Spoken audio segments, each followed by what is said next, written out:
Now, with the consumerism specific to our real estate industry, there are some amendments that are about to go through trying to tidy up the legislation. There was big changes in legislation 18 months ago. There are 5 key issues that are affecting the real estate industry, but also the consumer. And I just want to run those through with you just quickly and see what the Liberal Party think of these. First of all, when it comes to a real estate transaction, a sole agency is where you can only appoint that person. So a sole agency is where it's one agent for a period of time. The law says 90 days, but it says at the last minute, at midnight on the 90th day, there is no agency in existence, and that has big implications. And just to explain it to you and to the viewers, that means that theoretically the signboard has to come down, the property has to come off the internet, everything has to be cancelled, and then a day later the owner might return from holidays or overseas, signs the authority, and put it all back. You've got to put it all back up again. Now, in the old system before the legislation, there was no limit to the number of days, and also there was no sudden death. It turned into a general agency which could be terminated. What are your thoughts? Well, look, we've been trying to meet with the Real Estate Institute to discuss these issues on the amendments, because when the original legislation went through, we argued for a number of amendments, and I think indeed the government did accept a couple of things that we suggested, and so we've always engaged very well with the Real Estate Institute. On that particular issue, it seems to me that you're using a sledgehammer to crack a walnut, and it's unnecessary. I've never had a complaint about the problem that it doesn't exist as far as I can see, so why change the legislation? What was there seemed to work satisfactorily. There doesn't seem to be a basis for it, so hopefully we'll be in government and it won't be an issue when it's reintroduced.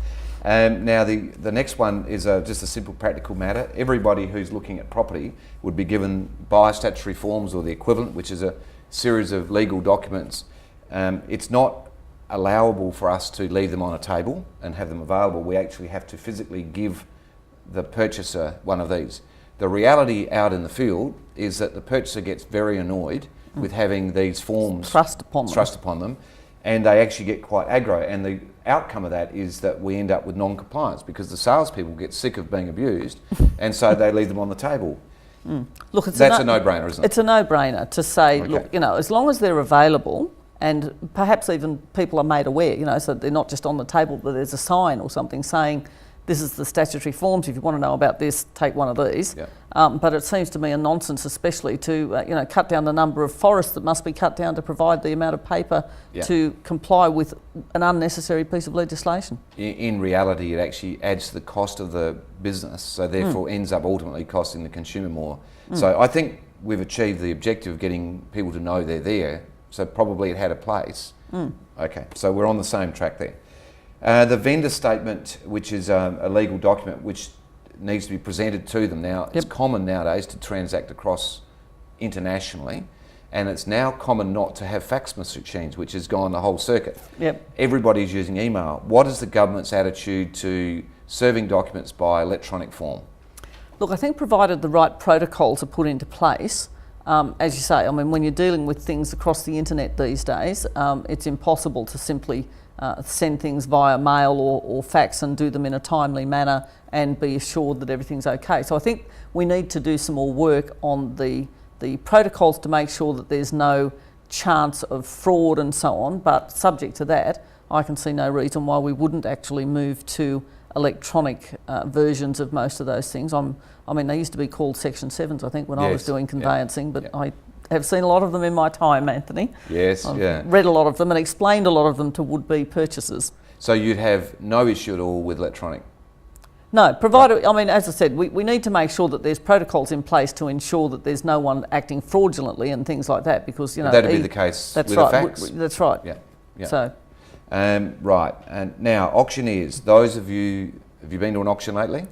Not lately. I haven't been to anywhere there's been a bird in the tree doing the bidding or anything like that. So that's all gone. But what's not long gone, and what is long and lengthy and tedious, is a very long preamble leading up to the auction, reading out A to Z of A to M actually of the auction act. Auction conditions. Well, it's the act. It's the new requirements. Any attitude on that? Any immediate thoughts on that? You haven't. This is a sort of question without notice. No, look, I think that probably, I have been to the odd auction in my time, but not recently, and it seems to me that the intention is to protect would-be purchasers so that they know what the auction is about and what the law says about an auction. I think there's got to be a better way to do it than having to read it out every time at an auction. So I think we can probably find a more practical way to deal with it. But that said, I think it is reasonable that purchasers do have some forewarning, because as you say, you could be having people even from overseas with someone bidding for them or bidding from overseas in some way at an auction these days. So you do need to, I think, make sure that people who are bidding are aware of what the law is, but I don't know that reading out those terms and conditions, and especially the way they're read by some people, is necessarily going to be very informative anyway. It's probably better to have a written copy provided when you register to bid or something like that. Right, good. Well, there's both at the moment. Now, the bidder number being announced for every single bid, do you think that could be modified, or have you... so in other words, you go to an auction and every time you bid, you use the number and the number's called out, by law has to be called out. If it were called out once, do you think that would be enough, or do you think it's necessary? Look, I haven't had any complaints about it, and it's one of the ones that we think we need to talk to the REI about to see what level of problem it is. There seems to be some people who are quite comfortable with it, and others who don't want the fact that they're bidding necessarily disclosed every time they're putting in a further bid. So I think it's one where we're prepared to negotiate to see what outcome we can get that's satisfactory, but I don't think it's sort of high on our radar in terms of problematic positions at the moment.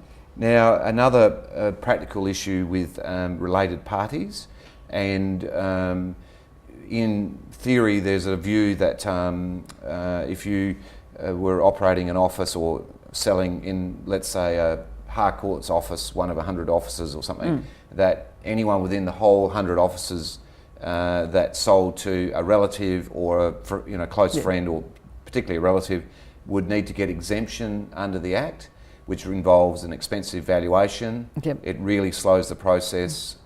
More often than not, the person buying wouldn't even They wouldn't even know. And that's. Yep. So common sense, things like that, are you any issues with that, or any thoughts on that? No, look, only that it needs to be a common sense approach. I mean, it is just a nonsense to say that every Brock Harcourts or LJ Hooker franchise or whatever it is that goes right, and LJ Hookers even around, or TOOP+TOOP offices. I mean, you just won't know that someone is a related party to someone who works in an office on the other side of the state and so on.